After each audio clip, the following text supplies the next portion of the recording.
Hi all, you should have your slides open for today, and this is for task one. We're going to break down task one for you.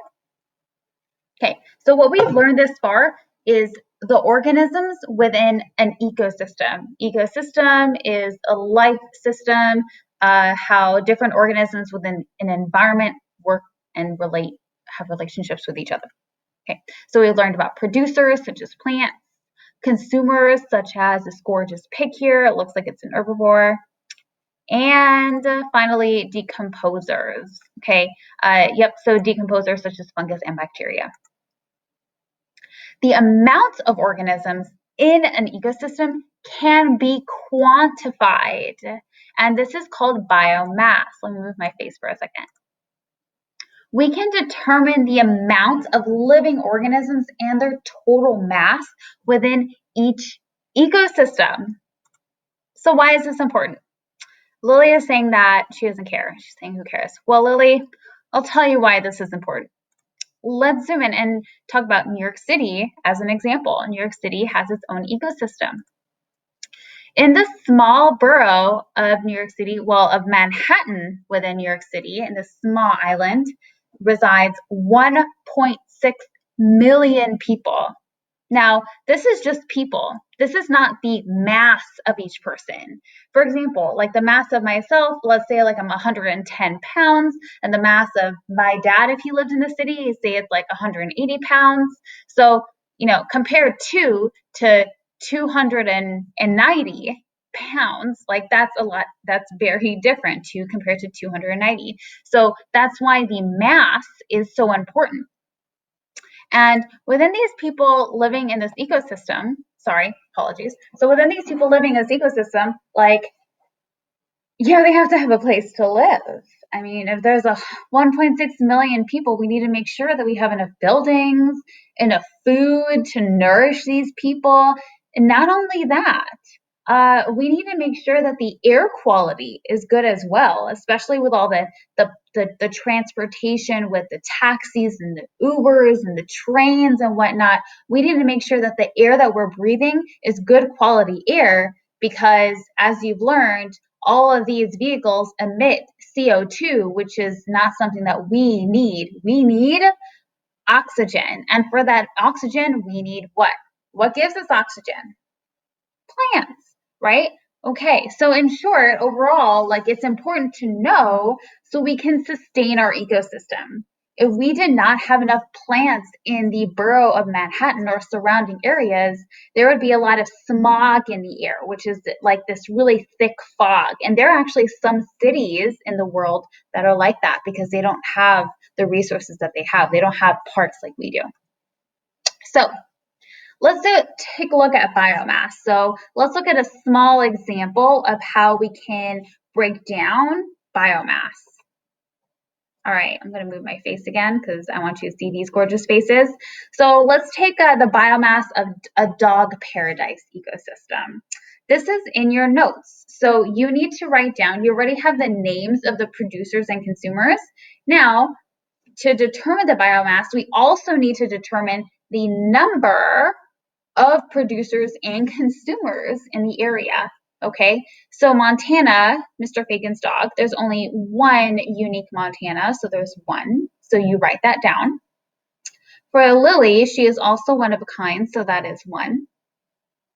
For Dr. Skeeter's pups, I'm just labeling them as two, so there are two. And there are oak trees in this environment, or this ecosystem, and there are 10 oak trees, which is nice. The last organism, which is a decomposer, yes, we're going to list the decomposers, not just the consumers and producers, so I should reword that. There are 20 worms. There are 20 decomposers there. Decomposers could be classified as a consumer later on. All right, so once all of that is written down into your notes, then you're going to continue to play my video. So you can pause and then play it. Awesome. So now we have to determine the mass of one, okay? mass of one meaning that I only need the mass of one of these organisms. I need the mass of Montana, of Lily, of one of Dr. Skeeter's pups, although they may be different masses, but they could look somewhat similar. The mass of one oak tree, the mass of one worm, because we're just trying to get like an idea, right? The specifics is kind of hard, so we're trying to get like an idea or like an average amount. So the mass of one organism, you write these numbers down, okay? Montana is, shout it out, how much? Okay, 14,000 grams. We're labeling them, or the unit of measure that we are using for mass is grams, because it is a universal unit. If we were to go to, say, like England, like to Britain, and say, oh, Montana weighs 25 pounds. Well, guess what? Their currency that they use there, the money, is called pounds. So they would kind of get confused. They would be like, I mean, I get what you're saying, but I don't really know. So we use grams. It's easier to use grams when we're speaking to other countries and whatnot. It makes us unified. Lily is 12,000 grams. Dr. Skeeter's pups for one of his dogs, remember, for one of them, is about 9,100 grams. An oak tree, fully grown oak tree, is 14 million grams. And one worm, this is for one, not all of them, remember, is 4 grams. 4 grams, okay? Cool. So go ahead and pause this, making sure that you write each and every one of these down. If you don't have all the information on this chart down, you're going to get confused for the rest of this assignment. So go ahead and write it down. Awesome. So now you're back here. You should have already written this down. Well, now we need to get the biomass. The biomass, put it here for you, it's the number times the mass. So this number here of organism times the mass of one organism.